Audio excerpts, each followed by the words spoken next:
Welcome back to the channel, everybody. After a long day at my day job, I came home and, like always, started checking my notifications. I hadn't been on Twitter much of the day, considering it was really busy at work and I barely had any time to myself. My DMs and notifications made it pretty clear that Dr. Garry Nolan from Stanford University made some bold and remarkable statements about the phenomenon.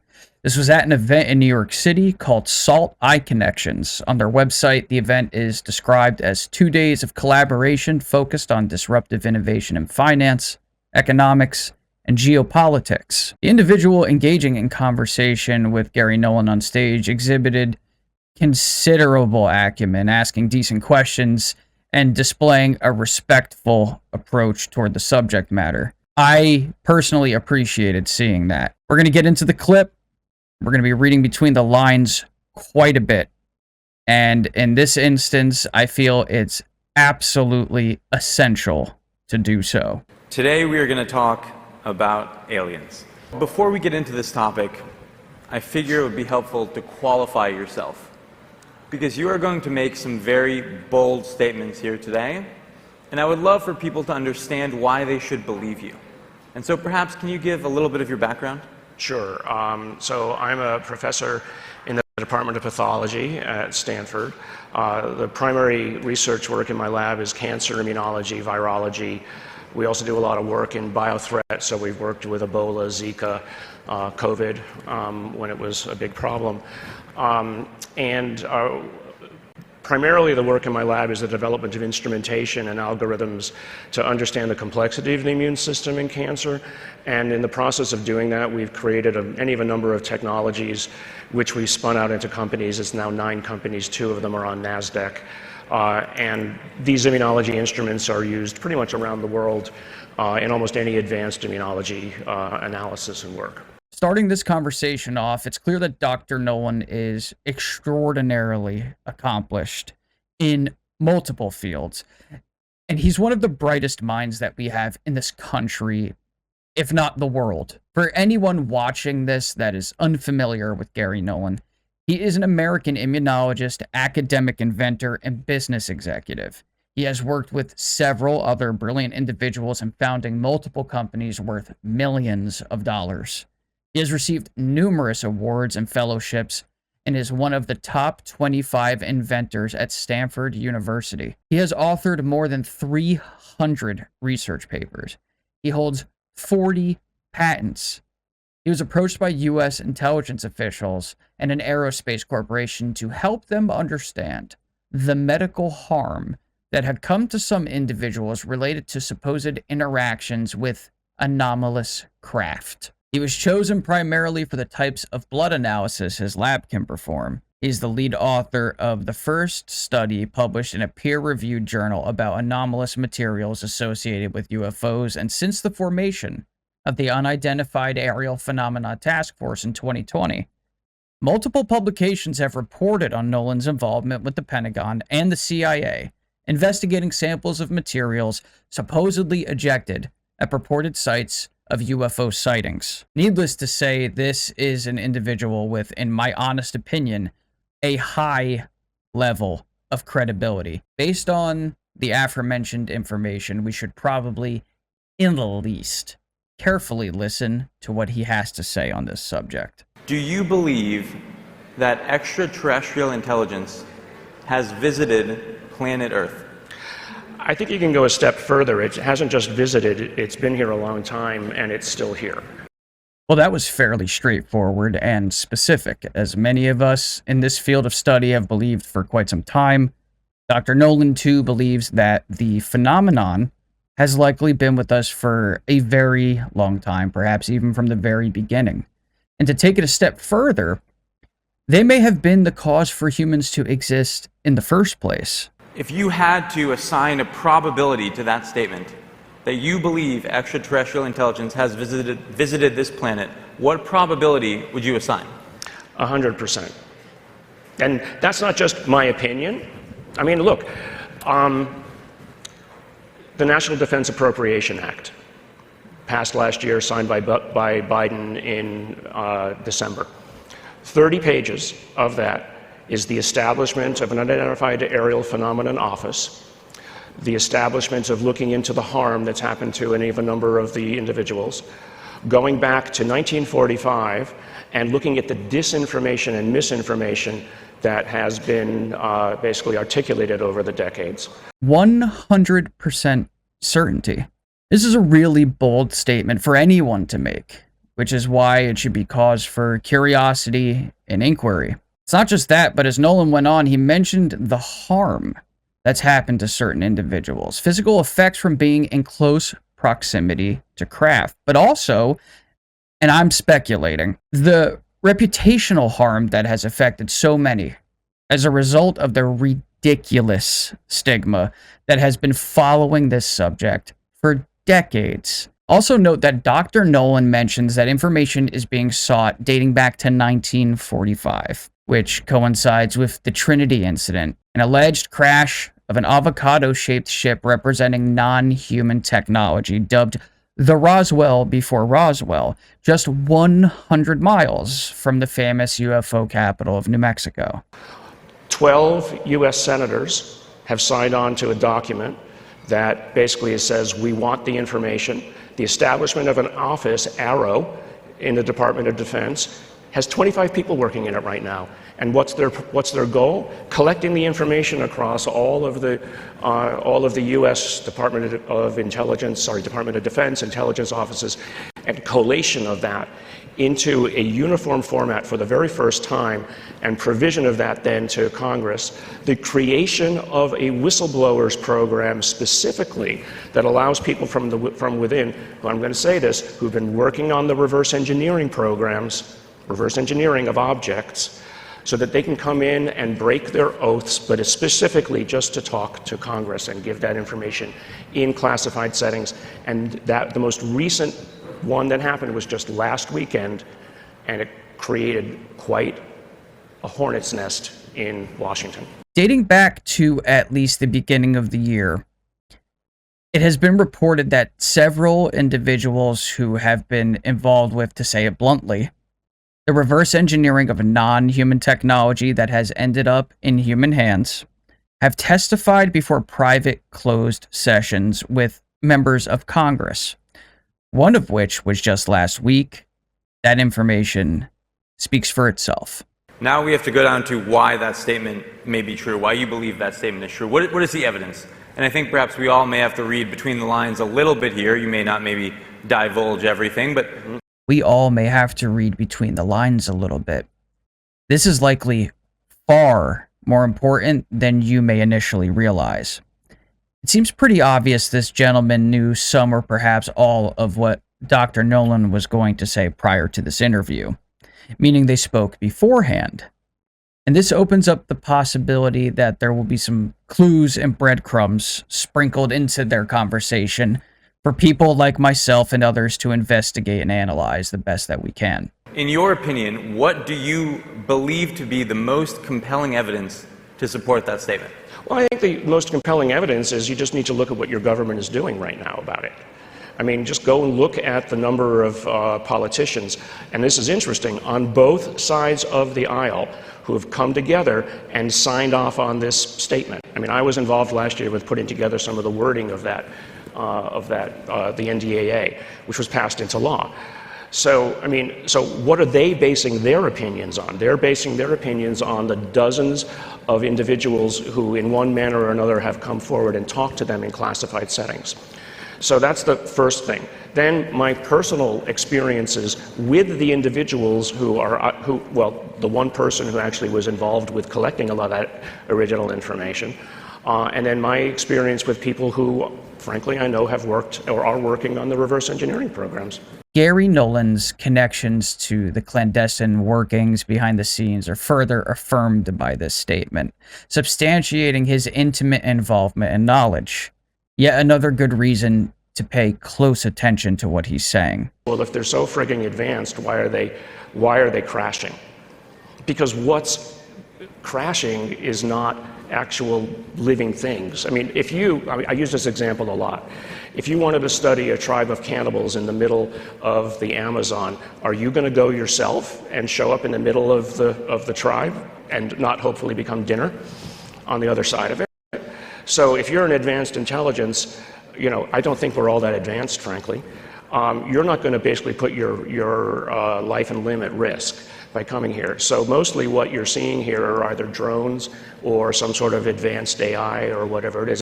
As a collective species, our longstanding practice of launching probes into space to explore the cosmos over the course of several decades makes it entirely conceivable to envision another civilization engaging in a similar pursuit. And not only that, but there appears to be data indicating that some of what people have been witnessing may very well be just that sort of technology, just not made by humans.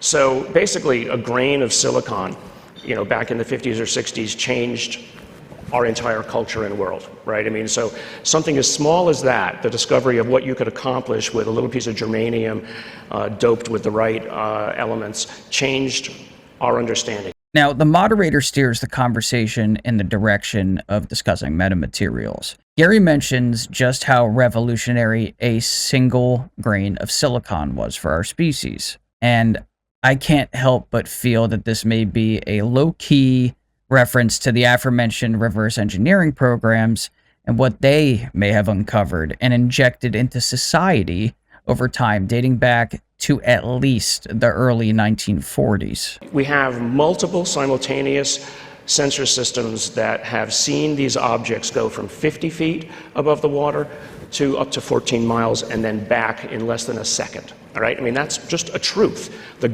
U.S. government has confirmed that these kinds of measurements have done. Dr. Nolan's body language conveys a profound message here, with the use of demonstrative gestures that aim to drill the information into the viewer's head. It is an undeniable reality that there exists a body of undisclosed data, intentionally withheld from the public's reach. We all know this, and within that data can be found some of the best existing evidence.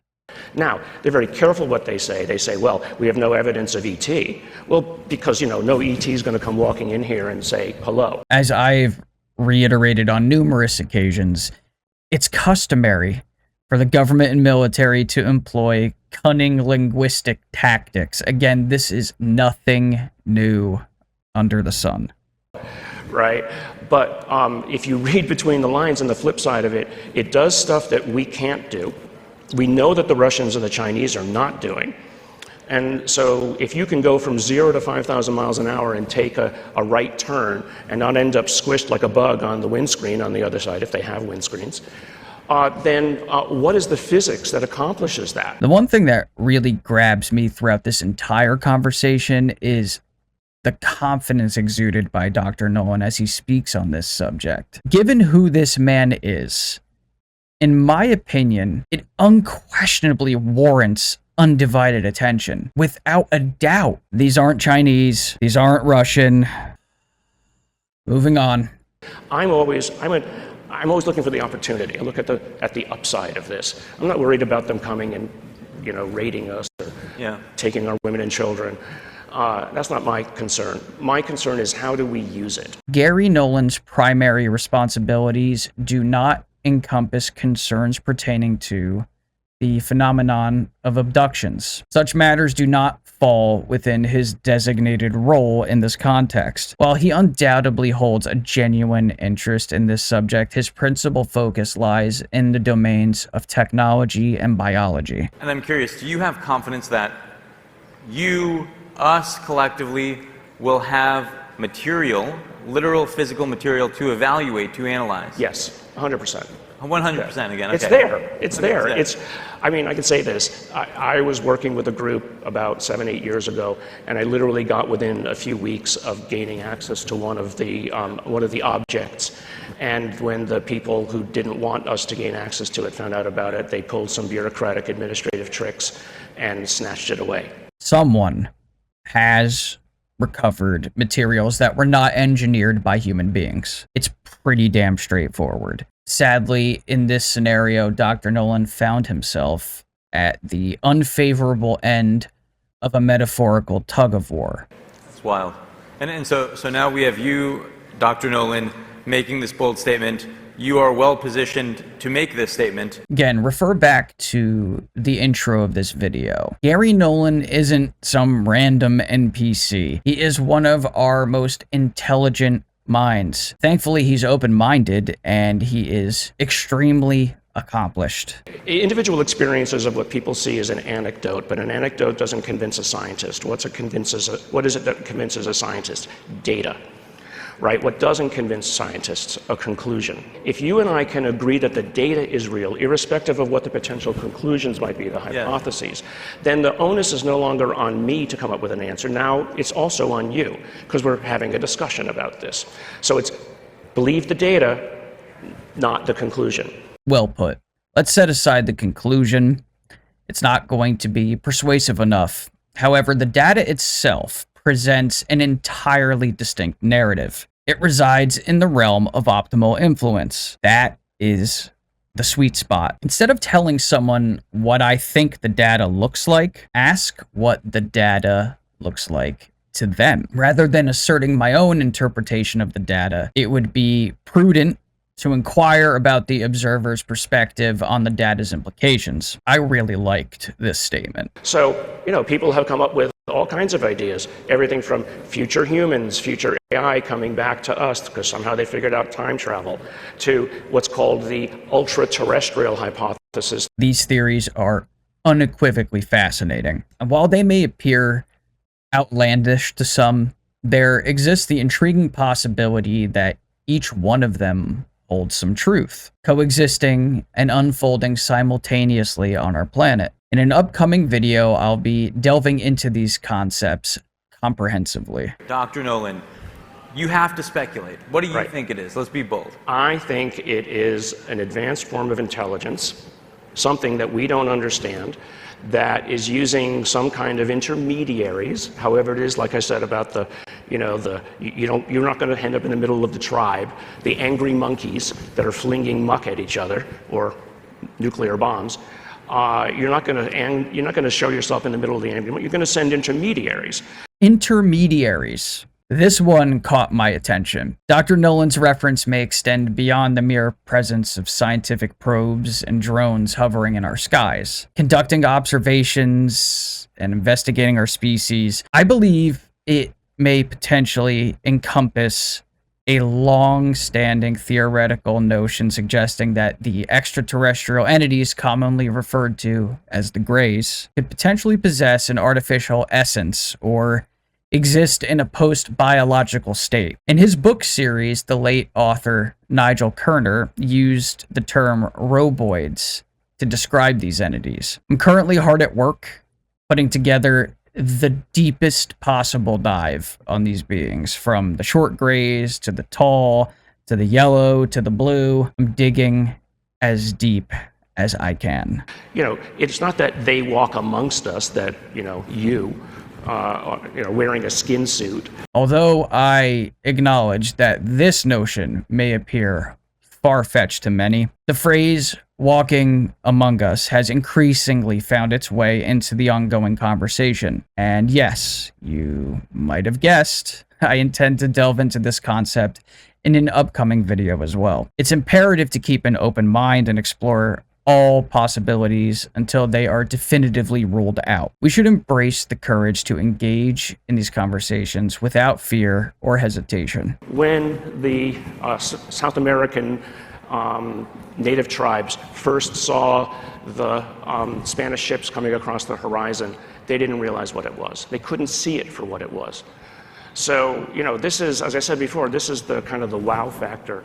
That they're showing up, they're saying, well, who amongst you are intelligent enough to realize what it is that you're looking at? This part reminds me of something that I've been speculating about for quite some time. Perhaps some of what we see around us isn't exactly what we believe it to be. Maybe some of the so-called natural phenomena we think we understand is actually the result of other intelligences at work. As a byproduct of their activities, it would be like existing as an ant who lives on the edge of someone's driveway. And when that human starts their crappy old gas guzzler and the fumes come pouring out of the tailpipe, The ant may consider that something akin to weather, since it doesn't have even the slightest clue of where it originates from. Yeah. They don't have to land on the White House lawn. We can always make the joke about, is there intelligence in DC at all? Oh, get him, Gary. Now, if you've been around for a long time, and this is something that I do think has been, they've been around for a long time, they are affecting our culture, right? It's actually often thought that many of the religions that we think of as the most important have been part of this process. All right, now, this may be the single most controversial statement Dr. Nolan made throughout this entire conversation. Not everyone initially understood what he was getting at, but it's this. He believes that some, if not all, of the world's major religions were either formed as a result of or directly affected by the influence of non-human intelligence. That and this intelligence has had a profound impact upon human culture as a whole. You know, we've used, and I'm just going to be honest, we've used the threat narrative that these things are showing up repeatedly. I mean, this is today. They're showing up repeatedly around our ships. So I think the objective has been to make it okay to talk about it. Yeah. Because we made it okay to talk about it, we opened the apertures on the filters on the sensor systems.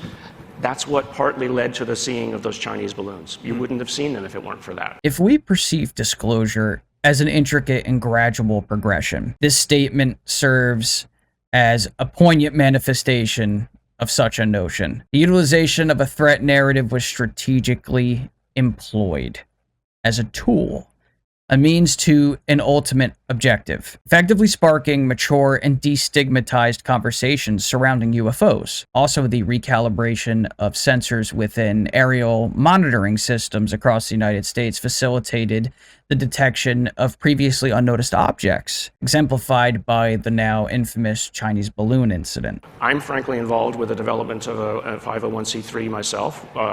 We're calling it the Sol Foundation, and our objective is to actually write policy papers for governments, and commercial enterprises to basically give them the opportunity to think about it. It's not that it's going to happen tomorrow. It's a slow release process, we think. Another reference to the notion that disclosure of the presence of non-human intelligence on Earth is being rolled out incrementally. The motivations behind this deliberate approach are multifaceted. Because I want to see it published. Yeah. I don't want to see it behind the scenes anymore. Yeah. And finally, what you're seeing is that a lot of people who are within the intel communities as well are frustrated, and they want to bring it out because they haven't been able to figure it out because the best minds aren't working on it. Dr. Nolan and others have had access to data that we, the public, have not been privy to, and not only regular citizens, but the majority of the greater scientific community as well. I'm going to let Garry Nolan's closing statement speak for itself. How can we accelerate this, right? Like, we want to get the brightest minds on this. I think maybe you and I share this.